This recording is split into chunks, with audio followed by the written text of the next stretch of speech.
বাড়ির পাশের প্রতিবেশীরা আমরা যে কাজে লাগে। না, চাটা ভালোই হইছে লতিকার মা দিদি। আরে আর কইও না, মাথাটা এক জায়গা থাই হই না, চায় চা পাতা দিতেই ভুল লাগেছি গা। একটু হলুদ দিয়ে না, রংটা সুন্দর হইছে। আচ্ছা কইতাছি পানকে আস্তাটা খাইবা না অর্ধেকটা দিতাম? সবটাই দো। মা কইতাছে আমার 5 টাকা দিও তো। 5 টাকা?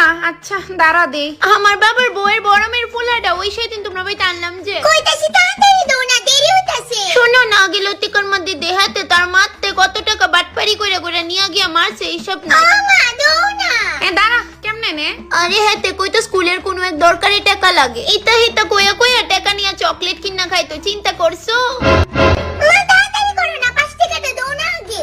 কিতা করতি তুই এত দিতে দিয়া? আরে মা অবশ্যই আমার